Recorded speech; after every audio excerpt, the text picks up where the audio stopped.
Jumoke Davis here with you this morning, getting ready to talk a lot of sports here as we're live on the Props Network, Twitch, Facebook, and YouTube channels. Please, if you feel so inclined, you are welcome to join the chat with me as well. Answer your questions. Maybe you like a take, don't like a take. I'm open. I'm good. Let's talk about it. I got a lot to talk about today. We're going to start with the World Series. Then, of course, I'm going to do my NFL picks for the week. We got a game tonight. It's a game. It's not the most exciting game unless you like train wrecks, which has been almost every game for the Atlanta Falcons. Could be another one tonight. We're going to talk NBA offseason, the draft, some offseason moves that have just happened, and the early odds again for NBA champion and MVP. And I've got my early take on both, including should the season start December 22nd? I don't know. But then again, everything is about money. Everything's about money. And then devil's advocate, Trevor Lawrence should go back to school. I think he should go back to school. And, of course, sports you don't care about. I'm going to talk about my Mumbai Indians in the Indian Premier League. They keep on winning. But I got their odds for this weekend coming up. I got a pick for them as well. But first, let's start with the World Series. The Dodgers are the champs. They are finally, after what has probably been 4 long, tough years for them. And of course, you may say, well, it can't be that tough. I mean, they always had one of the top most expensive payrolls of any team in Major League Baseball. But they finally actually win the World Series in beating the Tampa Bay Devil Rays in 6 games. And MLB, Major League Baseball, they got really, really lucky. Really lucky. And I'll get into that a little bit later. But the question is that I noticed on MLB.com is, are the Dodgers a dynasty? It's their first title since 1988, the same year the Lakers won one of their Magic titles. They've won 8 straight division crowns and a World Series. And so, first I'm going to talk about I'm going to talk about Game 6 shortly, but I just feel like, I guess you could say they are a dynasty if there's a such thing as a National League dynasty. 3 of the last 4 World Series have included the Dodgers in them. So I think from that perspective, you could say it's somewhat of a dynasty. But I also think a dynasty is about winning those titles. You look like a team like Golden State. I feel like maybe you at least have to win 2. You at least got to win 2. So the Dodgers are not quite there in my mind as a dynasty. But I like what they did to win the title. It's crazy to think that they basically went with 2 starters. And, you'd look at some past championships, go back to the Nats. They had, like I said, it wasn't that far back, 2019. They had Strasburg. They had Mad Max. And those were like your core starters. If you go back, Tampa Bay had 3. Houston had Justin Verlander as kind of like their core starter. And for LA, it was really Clayton Kershaw. Clayton Kershaw was the one starter for the Dodgers. Now, granted, if they went to Game 7, you would have seen Walker Buehler come back again. But of the 4 games, 2 of them were won by Clayton Kershaw. And, you had Walker Buehler. But then you had this pitching by committee with Dustin May and Gonsolin. And that's what happened in Game 6. They used 6 relievers to win the game. Gonsolin barely went one inning. It was just interesting to see how, you talk about the NBA and how maybe Houston is changing the way that basketball will be played. Houston didn't have a center. And this isn't the first team. The Milwaukee Brewers have done it as well, or kind of think they're famous for doing it, so to speak. But like you're putting in a reliever to start the game and then putting in either the starter or second. But Dustin May was a rookie. And, I think in many ways, I thought of him more of just like a reliever because he didn't start the game and he didn't last. It's not like he was going 6 and 7 innings. So I thought that was interesting how they use 6 relievers. I have a bunch of notes and topics that I want to go through and talking about the game. And several of the players could have been MVPs. Oh, the Props Network. Thank you. Thank you very much. Yes. Today is my birthday. I wasn't going to bring it up, and then I look on the chat and I see happy birthday, Jumoke. Good to know the Props Network is thinking about me. They're always thinking about me. Thank you, Sam. But the champs won in 60 games, a 60-game regular season. And so it's fair to put an asterisk with this championship. Same for the NBA. They played part of a season, had a long stoppage, came back and played in the bubble and won a championship. It wasn't a normal season. Now, the NFL isn't a normal season either. Same for the NHL wasn't a normal season, but the NFL is planning to still play the 16 games. And so I think the asterisks, if their sizes of the asterisks, font sizes, you use a 12 for MLB and NHL and NBA. You could use like an 8, a 6 for NFL because they're still going to play their full season as they plan to play their full season at least. But for this team, you played 60 games and then you had the playoffs. And even the playoffs was shortened a little bit. I like that they finished it all in October. Still October baseball. I still got my Nats t-shirt from one of their promotions where they gave away. Oh, Mission October. That's what it was. And I like the Nationals tweet to the Dodgers saying congratulations. And I don't mean this to say it's a knock on the Dodgers as much as it's just a fact. It's just a fact that this season was different. It was shorter. You may not have had the bullpen to the advantage that you had them on the Dodgers and the Tampa Bay Devil Rays if you didn't play a shortened season. That's all I'm saying. For batters, they aren't as tired, right? 162 games compared to 60 in a regular season is completely different. Completely different. But it's okay.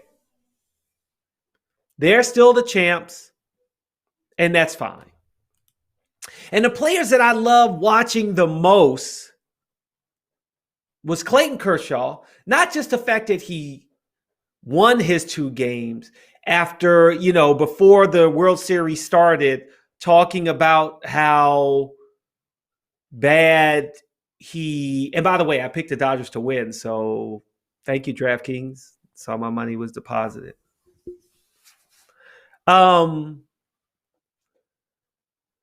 when I look at the emotion from him after the championship, the title, the last pitch is the Dodgers to say that they are the champions. You see him running in from the dugout, And, he's pointing to the sky and he's just beaming. And that's just wonderful to see. And I know that is like for probably any player that's waiting to win one. But after you've been to any of the championships multiple years, like the team I feel for the most that I wanted to win one, but not against the Washington football team, is the Buffalo Bills. 4 straight Super Bowls, nothing to show for it. I mean, that's awful. And they have to continue to wear that. And if the Dodgers had lost to the Rays, they would have continued to not only wear that, but also the fact that they signed the best player in baseball on the offensive side in Mookie Betts, and they still couldn't win it. That would have been sad. But they get to win it. And I'm so happy for him. I know a lot of people were rooting for him. And I was also rooting for Mookie Betts. One, because he's not with the Orioles. I mean, not with the Red Sox. Not that my Orioles are winning games, but that's one less dynamic, great player on the Red Sox or the Yankees. The Orioles, I just don't know when they're ever going to get back. But I do root for the Orioles. Before the Nationals came into town, that's where I would go, right? My dad we drive up 95 or BW Parkway and go to an Orioles game. Camden Yards. Went to even one Memorial Stadium game before it was closed. Sat all the way near the top. It was great to look almost all the way straight down. So Mookie Betts, you see him running the bases, and I love that slow-mo shot where you can see his chain. I mean, it just looks so cool with the chain just swinging in the air. Mookie Betts is all smiles. I'm happy for him. I'm also happy for Joe Kelly. Joe Kelly, now granted, Major League Baseball put some tape over his mouth and handcuffed him from being able to throw any more pitch. And I don't want to say it's right to throw pitches at players' heads. It's not. Especially not on purpose. But Joe Kelly was the only one who seemed to really retaliate against the Astros. And I wish there was some other way to do it that's not that way, because he ended up getting suspended more than any other Astros players did for cheating. Joe Kelly got suspended for 8 games for throwing at the Astros, if you remember that, near the start of this season. So I'm happy Joe Kelly gets a ring. I'm happy for Joe Kelly because he stood up for a team he was just joining. That's the other crazy thing. Joe Kelly, it's not like he was with the Dodgers in those first 2 championships, but he saw something he didn't like and thought it was unfair and spoke up for every player in Major League Baseball that was not on the Houston Astros at that time. At the time they were cheating, and he did it. So I'm happy for him. And lastly, I'm happy for Blake Trinan. If at first you don't succeed, Trinan again. With the Nationals, Blake Trinan would get killed for not being able to come in relief, to be a quality relief pitcher. And now he gets a ring with the Dodgers. So I'm happy for him. I'm not happy for Blake Snell. Brian Cash cashed out on Snell. Maybe a little too early. Because Blake Snell was dealing. He struck out 9 through 4 innings. He allowed just 2 hits over 5 in the third frames, and he only threw 73 pitches. Okay, fine. He gave up a 1-out single to Austin Barnes. And the top of the lineup was coming up to bat. And all of the analytics say that Blake Snell should not be facing a lineup the third time around. And here's why. Okay? In the regular season, in their first appearance against Snell, they were batting 140. It jumped up to 307 and 304 on the second and third plate appearance, respectively. But Blake Snell looked like the Cy Young winner in 2018 in this game. Come on, if you were watching the game, you were like, he looks good. I don't know if anybody's going to be able to hit Blake Snell tonight. Betts, Seager, Justin Turner, 0 for 6. with 6 strikeouts against Snell in Game 6. Betts and Seager were 1 for 9 against Snell in the series. And lastly, the Dodgers were batting just .215 when they're facing a starting pitcher for the 3rd time through the order in the regular season. Actually, that was my second to last. My last one is that Nick Anderson, who was Blake Snell's replacement, was allowing a run in his last 6 appearances. So it begs to differ in my mind. Why do you take him out? I just don't understand it. Blake Snell said, quote, Cash is a hell of a manager. You can't take that away from him. If Nick gets out of the jam like he usually does and our bullpen holds it down like they usually do, nobody is talking about it. At the end of the day, I see both sides. But with the way I felt that game and what he was able to see during that game, I don't want to be taken out of that game for the most part. Me and Cash, I'm going to side with him because I know how good of a manager he is. And it's just tough because it felt so good. I can only imagine it felt so good. You could see Blake Snell cursing when he saw Cash coming to take him out. But in my mind, as I'm watching it, I felt like I was looking at, if you remember, I want to say it was Game 5 in the Heat Lakers NBA championship. And Jimmy Butler, there's an iconic picture after he gets fouled on an AM1, or maybe doesn't make the basket, but he's leaning over on the table, and he's gassed. But the coach didn't take him out because he's your best player. Sometimes I wonder if the analytics, and especially it seems like mostly in baseball, gets in the way of just having a feel for the game. Cash was managing like a robot, and he cost them a chance at winning the World Series. And I do believe that. I know it's somewhat fair to say that, 100% true. You're right, it is. But to me, it doesn't change the fact that there was a pitcher you had in the game that was truly dealing. And I think you should have lived and died with him. Now, a player that we never hope, has anything more serious than maybe some aches and pains. But Justin Turner, he tested positive for COVID during the game. And the funny thing is, I was wondering why all of a sudden towards the end of the game, there were so many players in the Dodgers dugout that were all wearing masks. And I was just like, wait, what is going on here? Everybody's wearing a mask. And it just seemed like it was just random in the 8th and 9th inning. And I can't imagine how tough it was for Justin to just be randomly taken out of the game like that.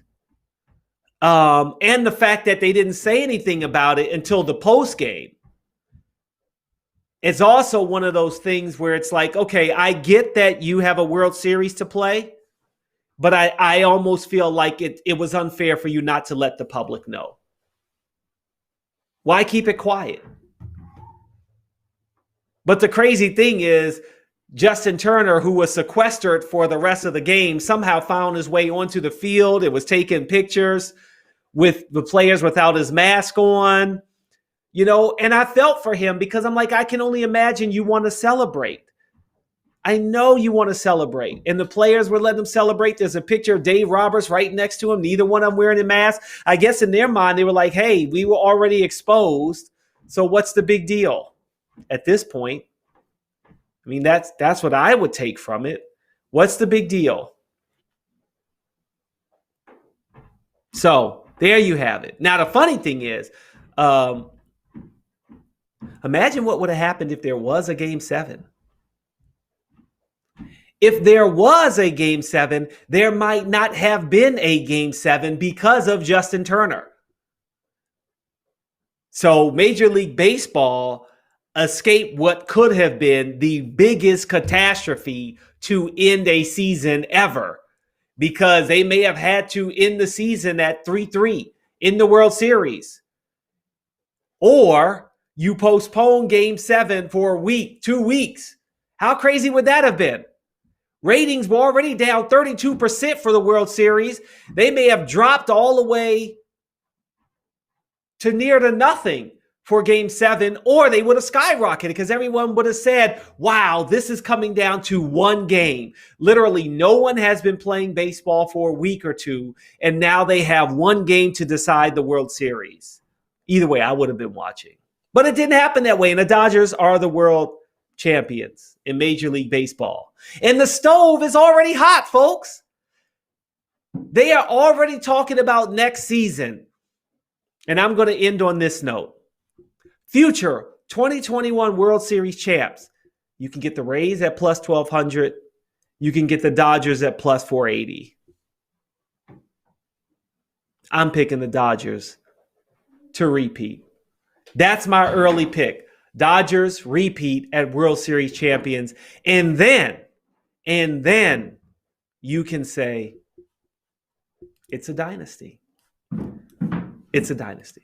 All right, coming up next, we've got some National Football League to talk about. But before that, BetMGM is a new online sportsbook that is taking over the online betting nation. Not only does BetMGM have some of the best odds on all the major sports, but they also offer some of the industry's strongest weekly promos. This week at BetMGM, you can get a free $20 in-play wager when you bet $50 or more on any live NFL game. Any live NFL game. And I've got my Fantastic Four coming up that I'm going to give you the picks on. Or you can get up to $100 free bet in the free-to-play Pick 3 First Touchdown NFL Challenge. And as always, you get a $10 free bet in the Money Monday Club. But that's not all. Right now, BetMGM has a special signing bonus for the Props Network listeners. All you have to do is create a BetNewMGM and get a new account at BetMGM and use the code JustSport20. JustSport20 for a 100% match on your first deposit up to $500. That's right. Just enter the code JustSport20 and up to $500 bonus bankroll is yours. Remember the code JustSport20. But you must be 21 and over to bet. Do you or someone you know have a gambling problem? Call 1-800-GAMBLER today. Call them today. All right, so we've got NFL football coming up. And I've got my fantastic 4 games that I'm going to talk about here before I get to some other stories in the National Football League. First one up, Thursday night, the 1-6 Falcons against the 3-4 Panthers. What kind of a game is this? What are we looking at, people? What are we looking at, people? We're looking at the third best offense versus the ninth best offense. Who knew? The Falcons are 1-6, and they have the third best offense in the National Football League. But as I said on Monday's show, part of that reason is they've had some really unlucky bounces. They're 1-6. They could very well be 4-3. So many of their games were like heartbreaking losses. The Cowboys. I mean, that to me, that was, I don't know, was that the worst game for the Falcons? I mean, it's pretty bad. It's pretty bad. But here we go. Monday Night Football. We got the Carolina Panthers at -2. You can get that at 106. The over-under at 51 at -110. Moneyline Falcons at 115, plus 115, and the Carolina Panthers at -130. Now, the Falcons' defense is ranked 32nd.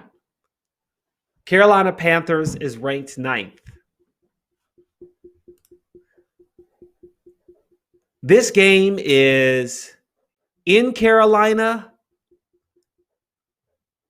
Teddy Bridgewater has 19 plus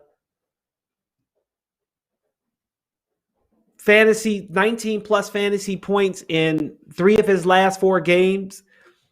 And the Falcons allow the most points for any QB in the NFL.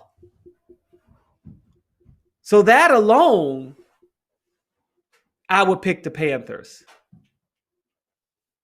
The Falcons have 3 losses when reaching a winning probability of 98%.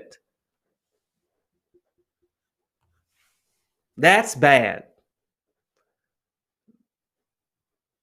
The last game, the Panthers won 23-16. 4 of the last 6 losses this season have come by 7 points or fewer, so I think it will be close. But I'm going to take the Panthers at -2. I'm going to take the over at 51. I think the Panthers win and cover. That's what I'm calling it. So there's your Thursday night pick. It's not the greatest game, but it's the only game. And last night, boy, did I miss sports. I did. I missed sports. I was looking around, couldn't find anything. I couldn't find anything.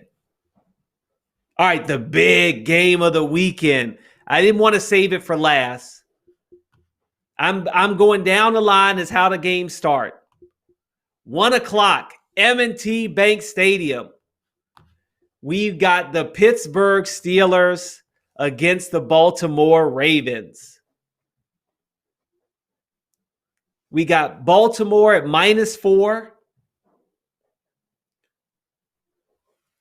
You can get that at -107. Or you can take the Steelers at +4 at -114. Over under at 46.5. And the money line, the Steelers at +175 and Baltimore at -200. This is a tough game to pick.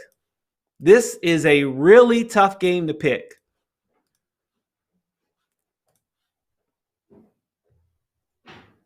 And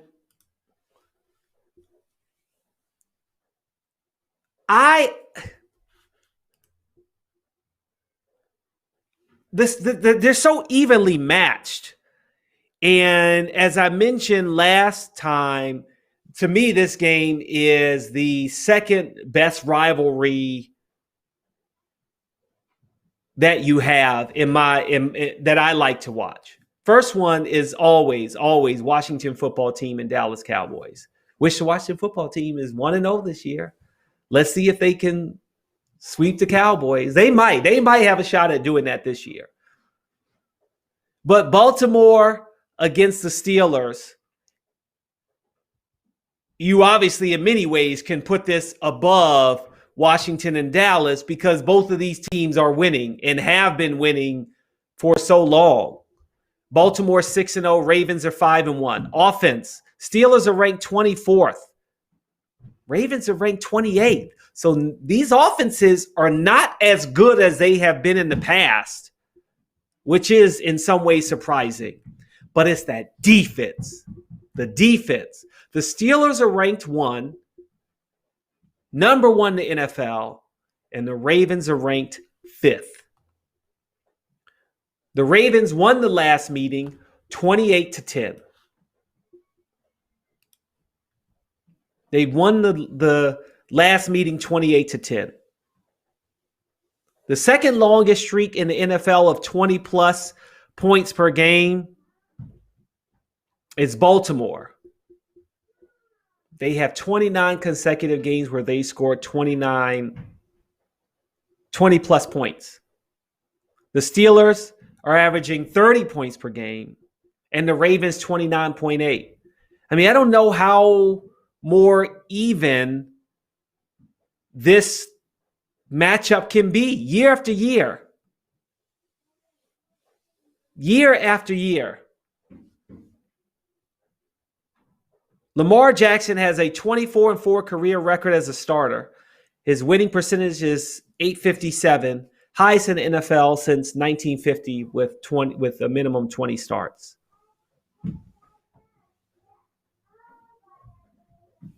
The Ravens head coach John Harbaugh. The Ravens are 10-2 in their first game after a bye week. They won 4 straight.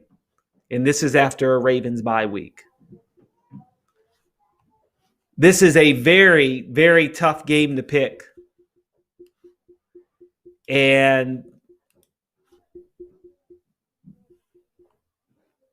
as much as I hate to say it, and for my wife, I know she hopes I eat my words, but I think the last undefeated team is going to fall on Sunday. I think the Ravens win. But I may take the Steelers +4 because I think it's going to be close. And boy, I tell you what. Well, I guess you could say the Vegas odds, but soon, who knows where all these odds are coming from, right? There's so many sports books and, Rivers Casino, and who's going to be making the lines in the future? We are, as we bet, of course. But that -4, I don't know. I think we're talking 3 points or less. So maybe take the Steelers +4. I'm taking the under at 46.5. I think this is going to be a slugfest. This is going to be defensive football at its best. Now, what you won't see in a defensive game, but another game that I am looking forward to, is the Kansas City Chiefs hosting the New York Jets. Now, in this game, you've got a 6-1 Chiefs team against an 0-7 Jets team. Can it get any worse? Can it get any worse? Yeah, it can. The Chiefs are favored at 19.5.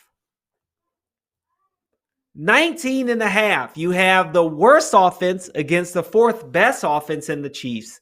The 26th ranked defense against the 23rd ranked defense. The Chiefs defense is not that good. But we're talking about the Jets here. Jets, Jets. If you're taking the Chiefs at -19.5, you can get that at -106. The over-under at 49 at -110. And the money line, the Jets at +1150, -2,000 for the Chiefs. The Jets have no shot here, right? They have no shot. No shot to win this game. The Jets have scored fewer than 20 points in 6 of their 7 games this season. Adam Gase, 31 of his 41 losses have been by 10 points or more. I just don't see it. And then you got Le'Veon Bell back, going up against his former team in the Jets. And I guess I shouldn't say Le'Veon Bell back. Wasn't exactly what I meant, but Bell's going to go off. The Chiefs fans, and Andy Reid for that matter, are going to be ringing Le'Veon's bell all game. He's going to go off. He is going to go off. 2 of Le'Veon's Bell's 6 carries in his first game with Kansas City last week for 16 yards. Bell had one carry of 15-plus yards in 264 attempts with the Jets. I don't know if it can get any worse for the Jets. I really don't. This is going to be bad. It's going to be bad. So I'm taking the Chiefs at -19.5. I'm taking the over at 49.5. And bottom line, the Chiefs are going to win and cover. And the Jets will be 0-8. And I don't think I'm going to be eating my words with that pick. But it'll be fun to watch the massacre. There's no doubt about that, because it will be. It will be a massacre. And then we have my last game is, I was trying to decide, and I try to go based off of games that I like. You've got Patriots, Bills, which the Patriots, no one expected them to be as bad as they are. And I'm especially for Patriots fans, they're 2-4. No one expected that, but I don't want to put it all on Cam Newton. I put on Bill Belichick. He wanted Cam Newton. You knew what Cam Newton did with Carolina last year. So this is Bill Belichick. We're Patriots fans. You cannot turn around and then try to say, oh, it's Cam Newton. It's not Bill Belichick. No, Bill Belichick brought in Cam Newton. So this falls on Bill Belichick. And Cam Newton may be suffering from post-COVID symptoms. He really may be. But they're playing at 2-4 at the Bills at 5-2. Then I thought, okay, maybe I'm going to go with Saints-Bears. You got the Saints at 4-2 against the Bears at 5-2.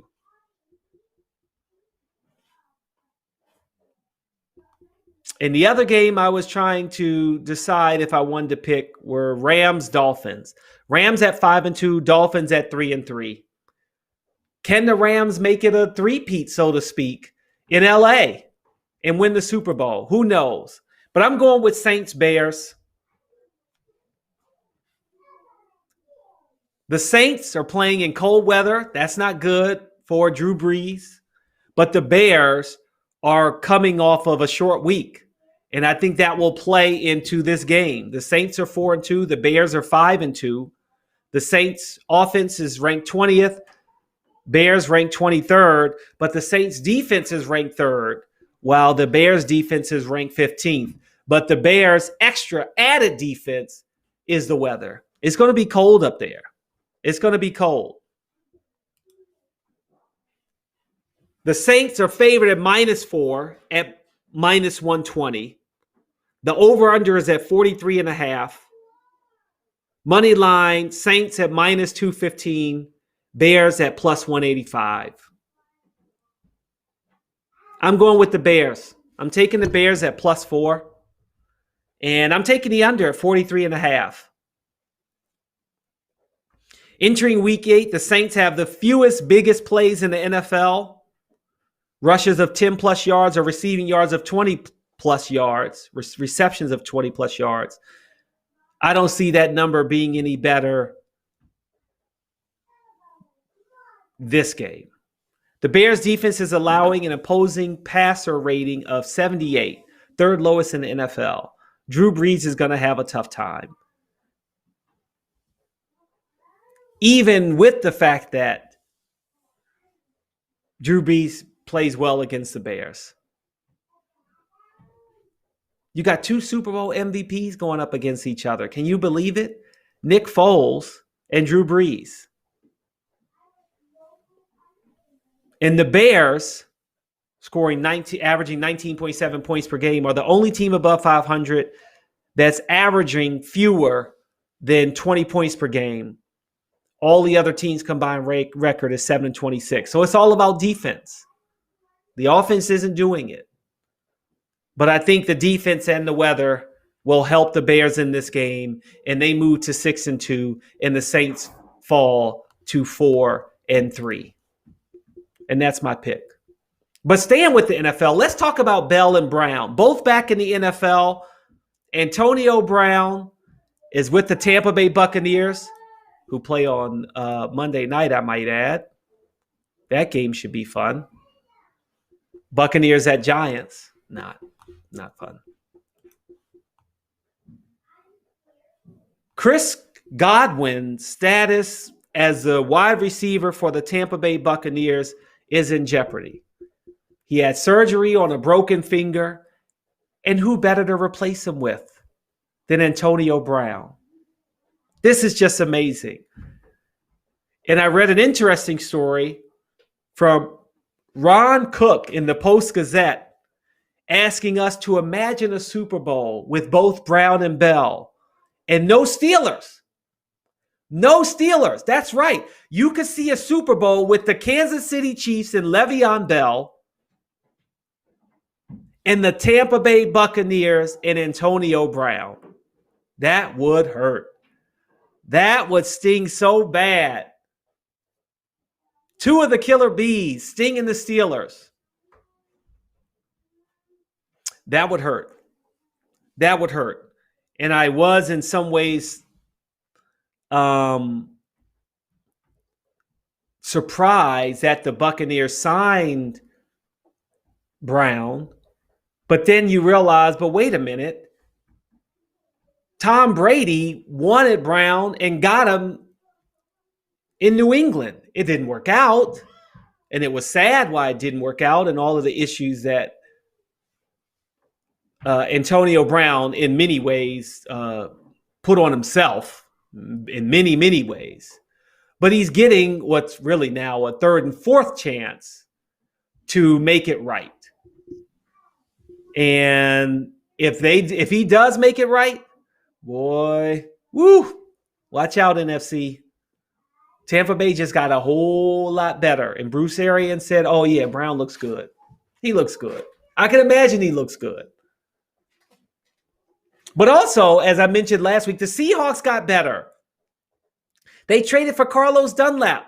Remember the bingo story I talked about on Monday where he tweeted that his 6,000 square foot house with a lake view was up for sale? Well, he knew he was going to get traded. And the Seahawks, they just got better by trading for him. And teams are starting to position for the playoffs already. I mean, it's kind of luck. I mean, you never thought the Jets would release Le'Veon Bell, but they did. And Antonio Brown, I think teams were maybe going to be a little hesitant on him, even though they knew his suspension was up. And the Bucs said, nope, let's grab him now. Let's grab him now. And now the Bengals send defensive end, who was really one of their top defensive ends in Carlos Dunlap last year. I believe he had 9 sacks. And now he's on the Seahawks. And they're going to be good. Not that you didn't think they were good. But let's go from good to bad before I talk about what is a very unique bet. As I already did, Bell and Brown is back. Did Seahawks got better. I got to get better at doing this captions thing. Seahawks are better. Now we're going to talk about what is arguably the worst story, the baddest beat I have ever seen in my, I guess I'll say young betting career. This is from ESPN.com. I found this story. I thought it was really wild. And I'm going to read it just kind of word for word here in this beginning. A stat correction that changed the sack to a tackle for loss in the Chicago Bears Los Angeles Rams game caused a $997,000 fantasy football heartbreak for a 41-year-old insurance agent in St. Louis. For 30 minutes after Monday's game ended, Rob Huntz, I guess, thought he had won the $1 million first prize in a DraftKings contest. Everything had worked out perfectly for Huntz down the stretch of the Rams' 24-10 win.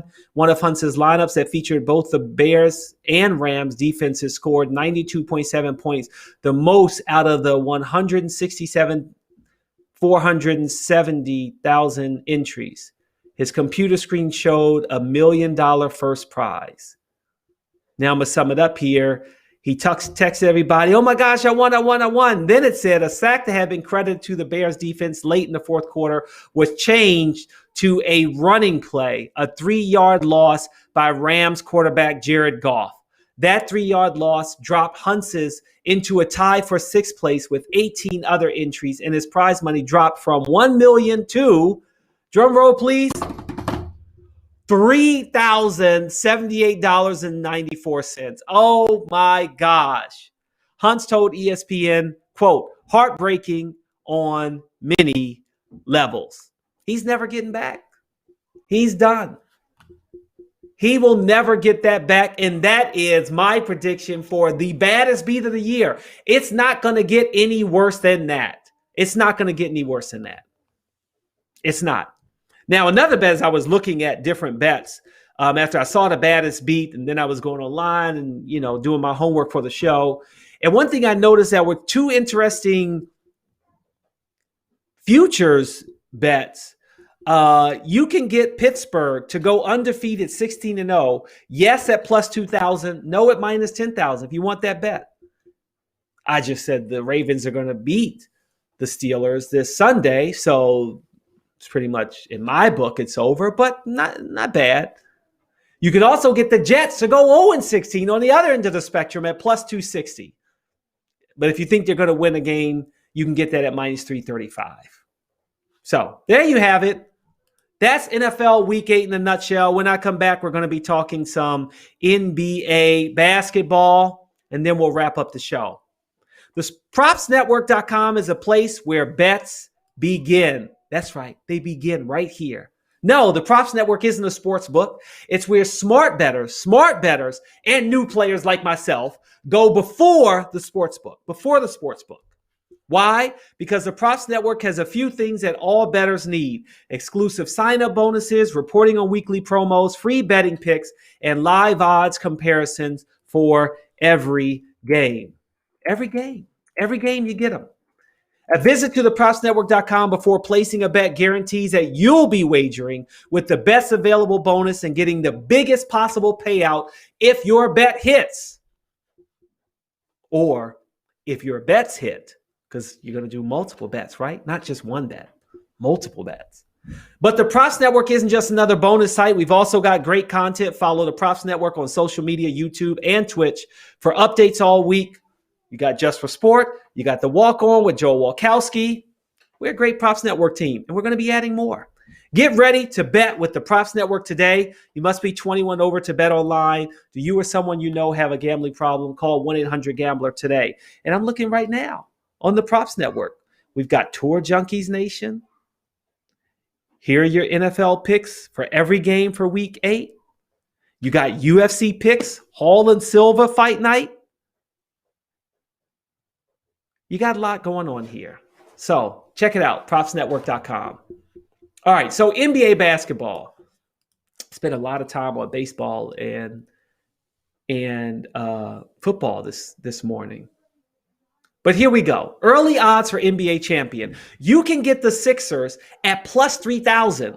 And the reason I bring up the Sixers is because sources are saying that Daryl Morey will be the next team president. You see what he did in Houston. Now, it'll be interesting to see if, maybe the Sixers are going to trade for Harden. Maybe Ben Simmons is gone with, another couple of players, whatever they could package in the deal there. You get James Harden and Joel Embiid. Oh, boy. I mean, that might be a really, really dynamic team. And then you just build around them. But you could jump on the Sixers right now at plus 3,000, and it might be worth it.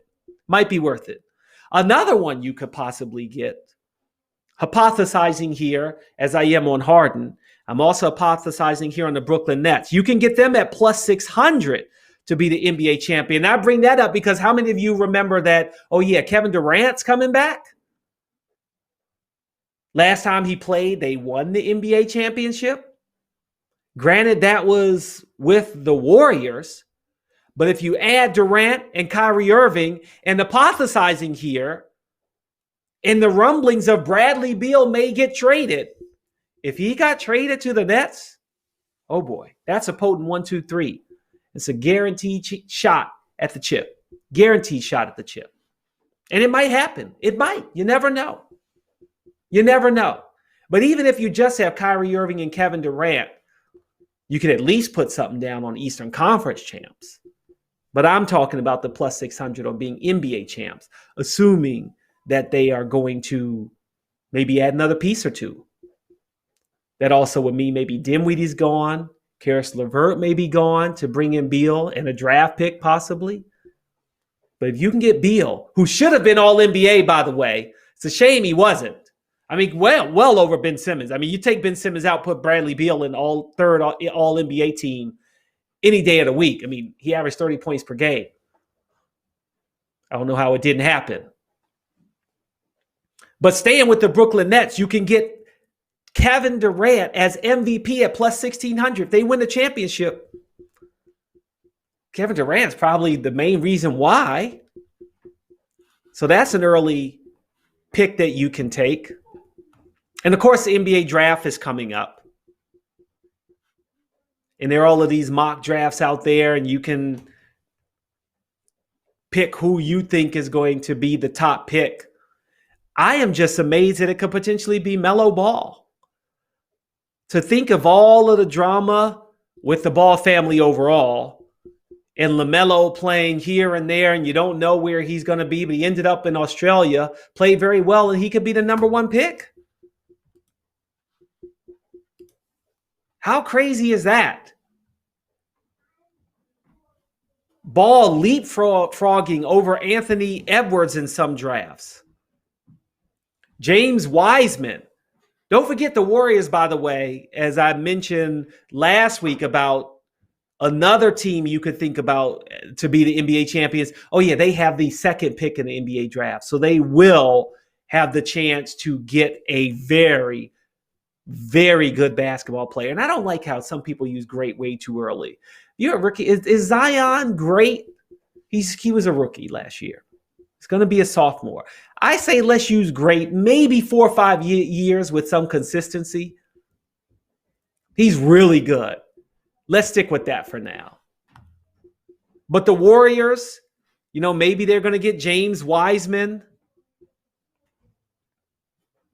It's a possibility. James Wiseman out of Memphis, who didn't get a chance to play last year. He's a skilled big man. The Warriors could use him. I like Obi Toppin too. But if you go to mock drafts, there are all of these different scenarios of who's going to get what player. I find it interesting. Maybe it's worth making a pick or two on who you think is going to be, picking the whole draft. It would be fun.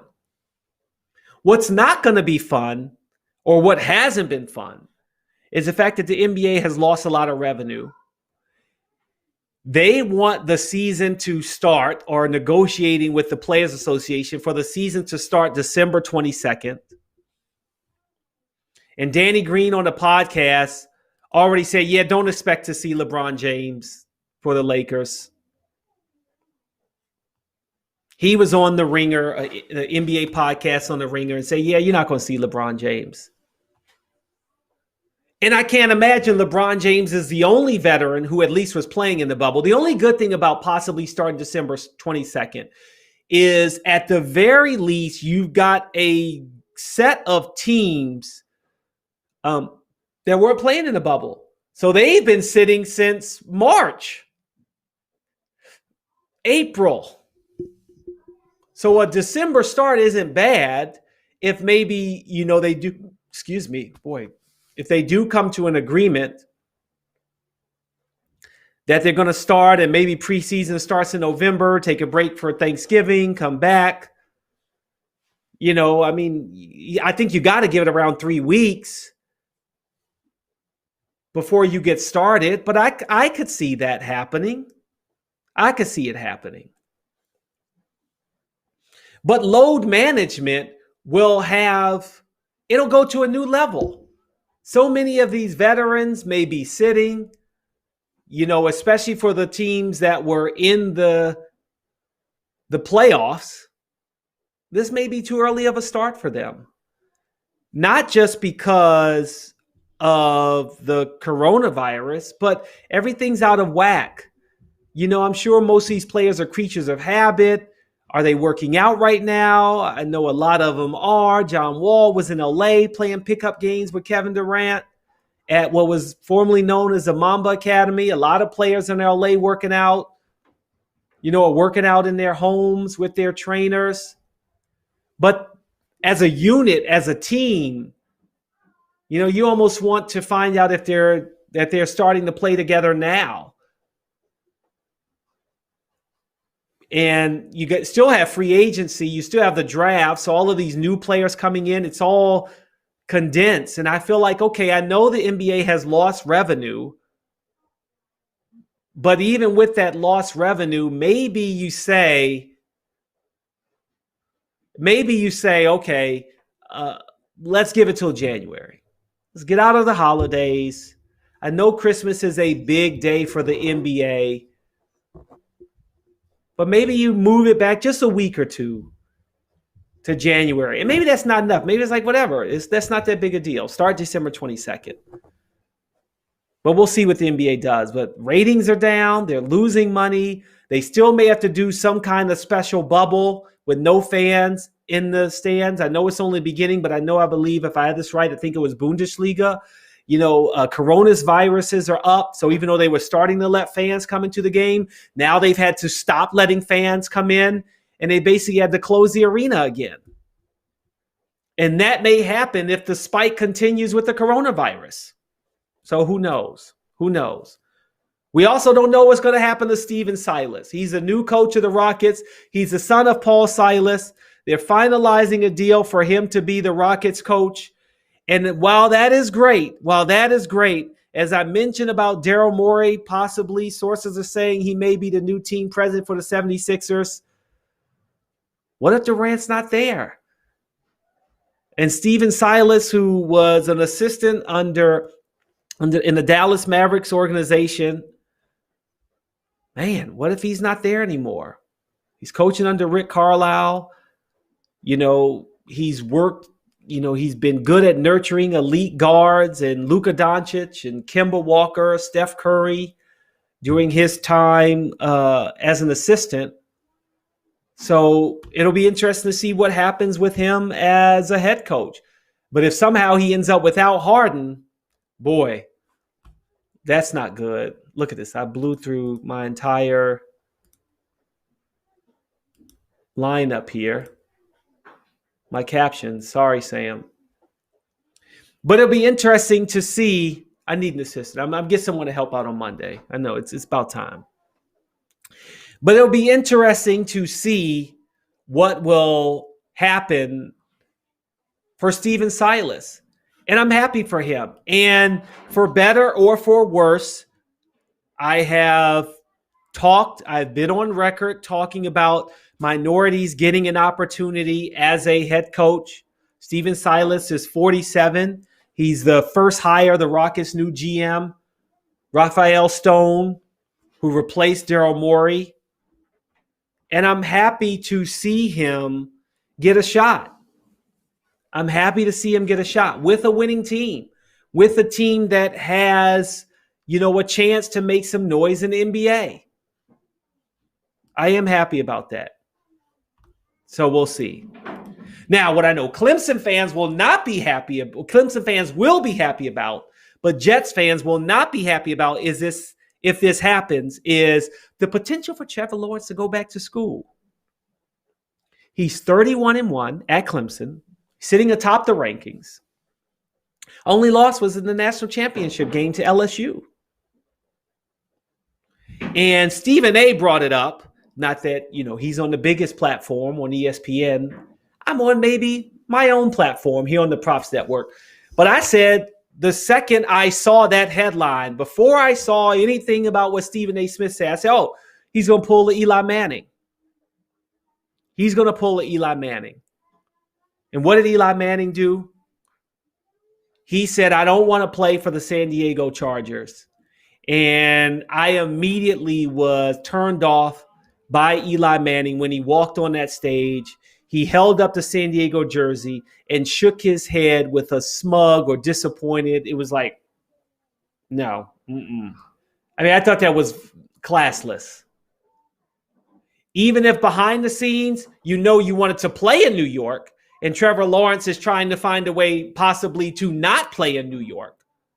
You don't do that when you are drafted in the NFL. You should be happy and grateful and thankful. But no, Manning, coming from the special Manning family, He was looking like a brat to me. He looked like a brat. But then that made me think about that draft, that 2004 NBA draft. We're going into the draft the season before that. The Giants were 4-12, and so were the San Diego Chargers. So I don't even quite understand why Eli Manning was no, I don't want to play there. I'm not playing there. They were both bad teams going into that draft. Manning won 2 Super Bowls, so it did work out for the Giants. Phillip Rivers won 0, so it didn't work out for the San Diego Chargers. But the interesting thing that I noticed is that the San Diego Chargers actually had just as much success in the regular season. I know that doesn't matter. As Eli Manning. Eli Manning only had 7 winning seasons out of the 16 seasons he played for the Giants. Did you know that? So it's not like this guy was killing it, but I guess in some ways when you win a Super Bowl, who cares? Who cares, right? That draft also had Big Ben in it. And I would say the team that got the better of the quarterbacks were the Steelers. The Steelers, they always draft well. And they drafted very, very well then. Now, Ben Roethlisberger, you can call him great. You can call Ben Roethlisberger great. Check this out.